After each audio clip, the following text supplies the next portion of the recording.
छाया में फूल देने वाला ये परमानेंट पौधा आपके घर में ज़रूर होना चाहिए और इस पौधे को लगाना भी आसान है। धूप की ज़रूरत नहीं है, ज़्यादा केयर की ज़रूरत नहीं है। यदि आप कोई शेड लविंग प्लांट ढूंढ रहे हैं जो छाया में फूल खिलाएं तो एंथूरियम का पौधा अपने घर में ज़रूर लगा लीजिए। आज की वीडियो में मैं आपको बता रही हूँ वो 3-4 ज़रूरी चीज़ें जिससे कि आपका एंथूरियम सूखने से बच जाएगा गर्मियों में और फ्लावरिंग भी अच्छी करेगा। चलिए वीडियो को शुरू करते हैं। देखिए, सबसे पहली बात है सनलाइट की।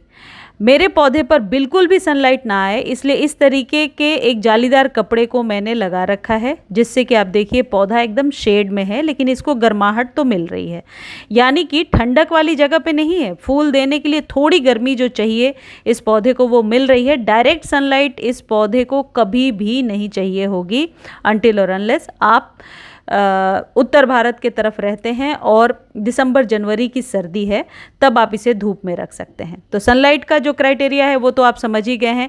इसे घर के अंदर रख लीजिए, ड्राइंग रूम में रख लीजिए, ऐसी जगह पे जहाँ पर कि धूप तो नहीं आती लेकिन इसकी मिट्टी सूखे। दूसरी इंपॉर्टेंट टिप है कि जब कभी भी आप इसे लगा रहे हैं इस तरीके की पॉटिंग सॉइल होनी चाहिए।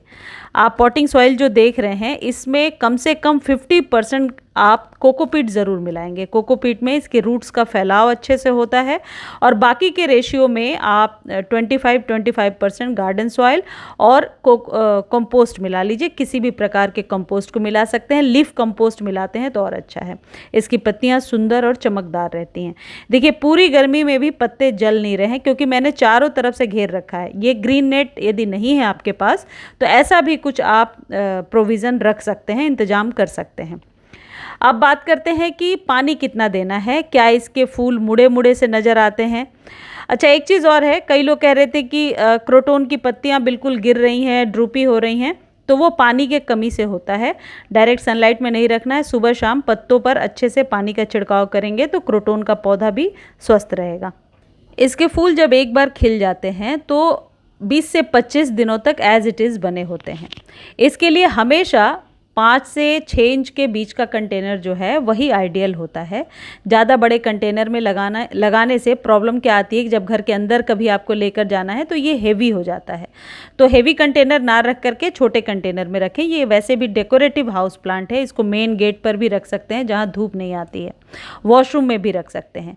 अब मैं बताती हूँ कि खाद कौन सी देनी है जिससे कि इस पौधे में लगातार फूल खिलते रहें। देखिए, यदि पानी की बहुत कमी होगी तो पत्तियां ऐसे जो है थोड़ी सी मुड़ी मुड़ी सी होने लगेंगी, जैसे मेरे पौधे में आपको दिख रहा है। ये पहले का दिखा रही हूँ, पानी डालने के पहले का।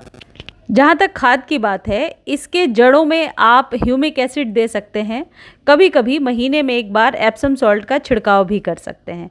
पत्तियां हरी भरी चमकदार बनी रहें इसलिए जब भी पानी देते हैं पत्तों को अच्छे से वॉश कर दीजिए। लेकिन ओवर वाटर से इसके रूट में बहुत जल्दी फंगस लगता है, इस बात का ज़रूर ध्यान रखें।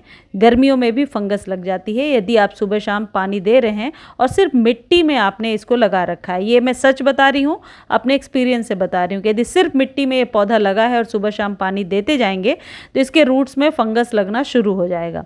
तो इसलिए कोकोपीट में लगाइए लेकिन पानी हमेशा स्प्रे करके दीजिए। इसके लिए ह्यूमिक एसिड अभी मैं समझ रही हूँ सबसे बढ़िया खाद है। ह्यूमिक एसिड को देने के लिए बस 1 चम्मच 1 लीटर पानी में डालना है और एक बार दे देना है। 15 दिनों के बाद फिर से रिपीट करना है।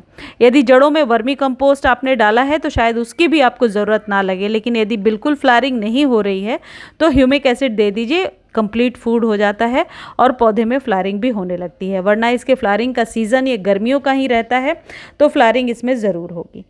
मुझे उम्मीद है मेरे द्वारा दी गई जानकारी आपको बहुत अच्छी लगी होगी। जानकारी अच्छी लगती है चैनल को लाइक शेयर सब्सक्राइब कीजिए और फेसबुक पर देख रहे हैं तो फॉलो करना बिल्कुल भी ना भूलें। धन्यवाद।